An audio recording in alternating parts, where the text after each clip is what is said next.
Hey, welcome to EPN. My name is Victor Lucas, and we bring you the latest in everything cool every single day. Hope you guys are all having an incredible Tuesday. It's Tuesday, right, Blake? It's Tuesday? Yeah, it's Tuesday. It's Tuesday. Good. Tuesday, it's confirmed. I knew it was Tuesday. We've got a great show for you today. We're going to be talking about cults. We're going to be talking about Xbox backwards compatibility. I've got SSX 3 sitting right there, and I'm not playing it yet because I've got to give it to you. I've got to give a rundown to you guys. But first, this is dedicated to Mario Henry 90. Electric Playground was my favorite as a teen. I still remember you guys talking about the Nintendo DS when it was revealed along with new Super Mario Brothers. He misses those days, but you don't got to miss them. It's just a brand new EP for you, and this rundown is all yours.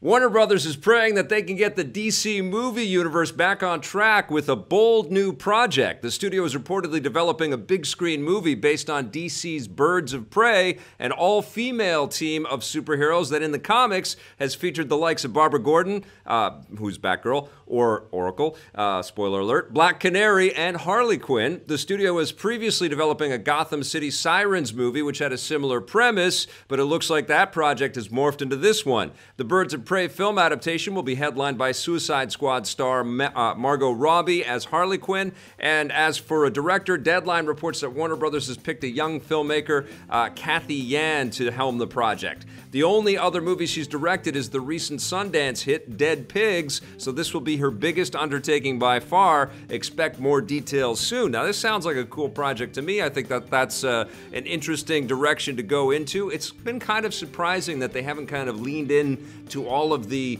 ancillary projects that could come out of the Batman universe. Batman has been this sort of go-to, money-making earner for Warner Brothers and DC in the movie universe for a long time, but they haven't really given us, great Robin projects or Nightwing or Batgirl projects, and this seems like, a great direction to go, but I think they have to solve that Batman problem first, Is Ben Affleck going to be our DC movie universe Batman going forward, or are they going to recast that? And I think until you figure out who your Batman is, who the leader of the family is, it's pretty tough to kind of start thinking about the other characters and where else to go with all of this stuff. So it'll be interesting to watch this. Margot Robbie did a great job as Harley Quinn. Great characters to pull from, and I think it's interesting to go with indie filmmakers to sort of make this a little bit more authentic. So we'll see how this all comes together. I still have hope. I still have faith. Come on, DC. Come on, Warner Brothers. You can do it. Now, Nintendo is experimenting with some cool new technology for future hardware. A recent patent filed by Nintendo reveals that the company is developing a new kind of screen-to-screen communication method. Basically, users will be able to touch two or more screens together and then relay information between them to create unique game experiences. For example, users could flick a digital ball from one screen to another with the information passing between the devices instantly. Nintendo has already used second screen technology on the 3DS and the Wii U, but the thing that makes this unique is that it would be used between separate devices. Just because they filed the patent doesn't mean they're actually going to use it, though, so it's unclear if this second screen technology will find its way to a future device. This sounds a lot like online play to me, which I think a lot of developers have already been using on PlayStation 4, the Xbox, and the PC for a long time. I guess it's instant sort of feedback and possibly leading to some pretty cool things that they could do with a couple of Switches paired up.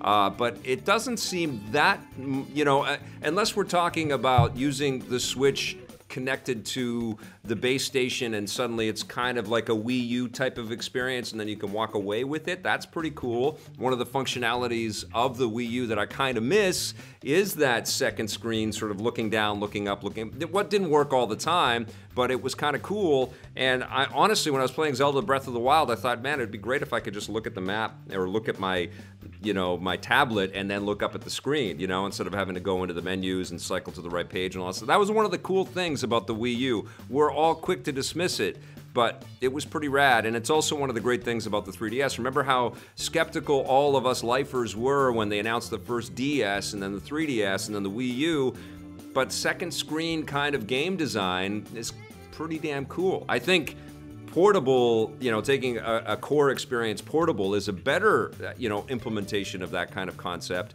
but second screen design's pretty solid, so we'll see what happens there. All right, now Monster Hunter World is getting its biggest and most complicated event yet. Capcom has announced that a limited time Siege event begins in the game tomorrow and will see players take on the massive elder dragon known as Kulve Taroth.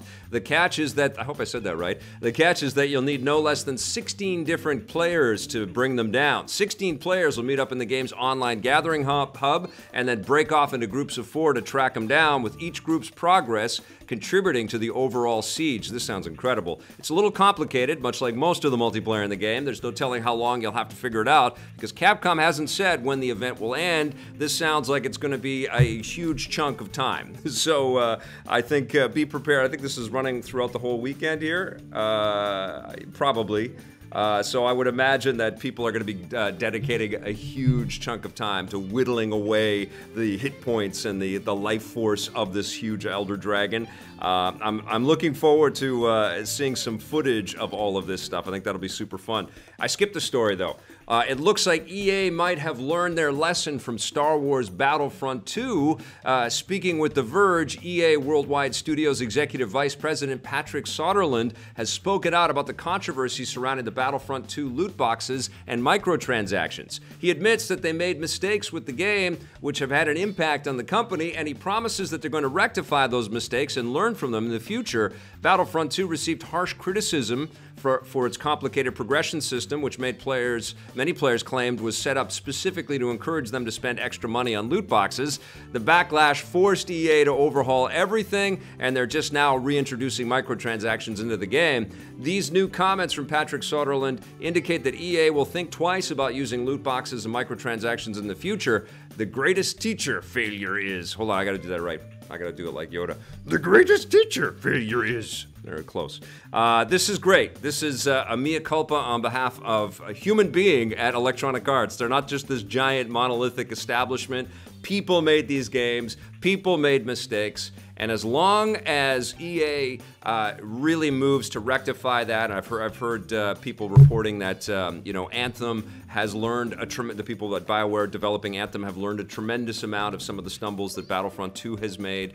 I think it's important now for EA to move past this players first BS, catchphrase or motto that they've had, and say, and be kind of point blank that of course we need gamers to love our company, and of course we need gamers to believe in the products that we're building and the people that are building them, and they need to make us feel that. Things like backwards compatibility for SSX3, fantastic. A Burnout Paradise remastered, fantastic.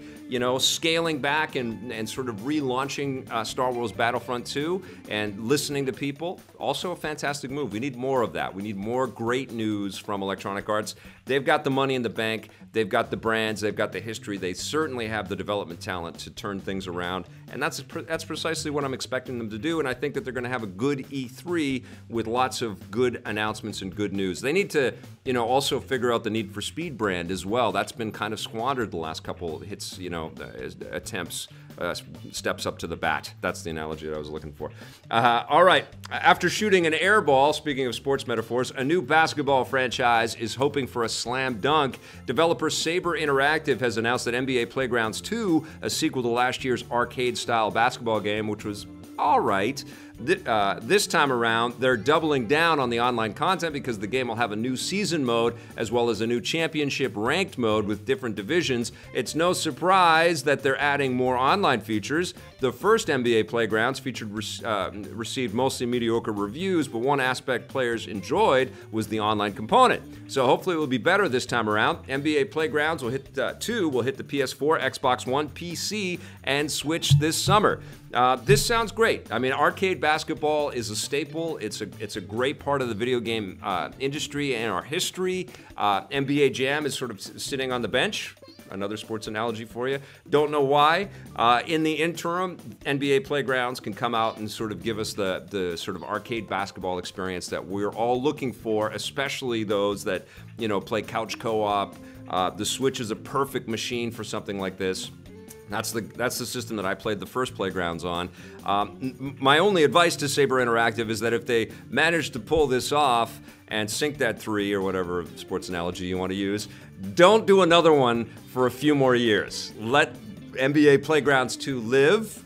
You know, maybe embellish it with new content. A lot of it should be free, but don't come out with another one, because if there's any lesson to be learned for these arcade sports games, you can't bring them out like they're regular league sports titles, the big, licensed, franchised games out there. You can't do that, because you will just kill off all the enthusiasm. We saw that happen with Blitz. We saw that happen with NBA Street and FIFA Street and NFL Street. We saw it, with Jam. So, like, make this great and sit on it and let us love it for a while and make it a go-to experience. That would be amazing. That would be fantastic.